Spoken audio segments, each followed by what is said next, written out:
Hello friends, welcome back to my channel, and today I'm going to make a nut and cranberry biscotti. Biscotti is an Italian rusk. It is very similar to our Indian rusk, only addition is of nuts and some dried fruits.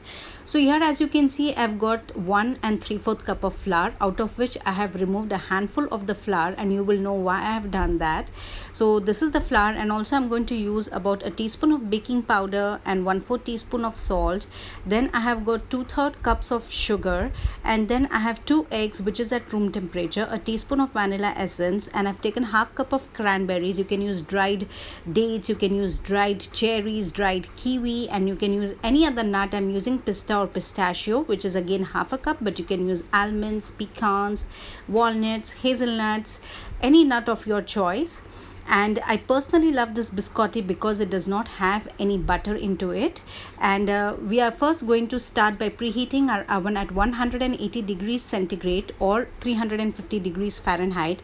And first we're going to start by mixing all the dry ingredients. So in this flour, I'm going to add the baking powder and the salt and give it a good mix so that the baking powder mixes thoroughly with this flour. And into another bowl, I'm going to use the eggs. We are using the fat from the eggs because there is no butter, so I'm adding the sugar to it, and we're going to beat it really well for about 3 to 5 minutes depending on your mixer.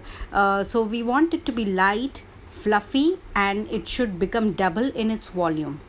And it should also have a ribbon like texture, so when I pick up the batter, so it should form a ribbon, and it should not be very drippy. So this is what we're looking out for. Next goes in the vanilla. Now I'm going to drop in all the dry ingredients into the egg, our wet mixture.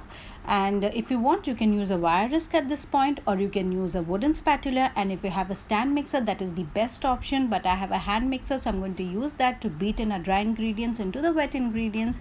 And now I'm going to add in our nuts. That is, I'm going to add some pistachio right now and then beat it.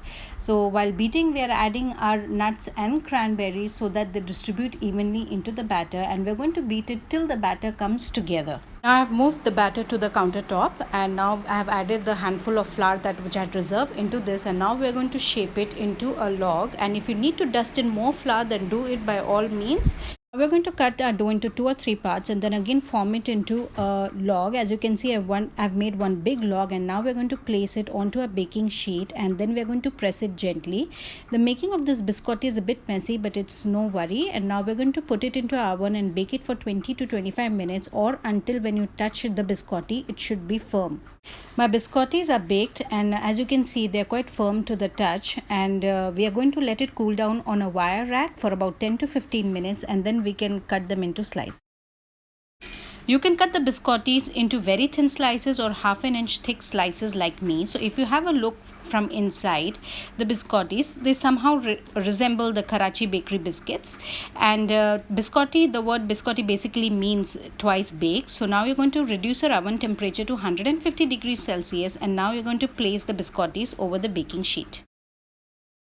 The baking time of this biscotti depends on how you want your biscotti to be, whether you want it to be very dry, you want it to be very crisp, or you want it to be a bit soft. So I want it a bit soft, so I'm going to bake them for 3 minutes on one side, then I'm going to flip it over and then bake it again on the other side for 3 minutes. So here our biscottis are all ready and baked. They look so beautiful, and they are very apt for any festive season. They are very popular in the festive season of Christmas. You can store them into airtight containers. You can give them to your family and friends, and they can last for up to a month, and you can have them with your tea and coffee. They taste just great. So guys, here our biscottis are ready. Do give it a try. Post me your comments and share my videos with your family and friends, and do like us on Facebook and subscribe to my channel. And thank you for watching my video.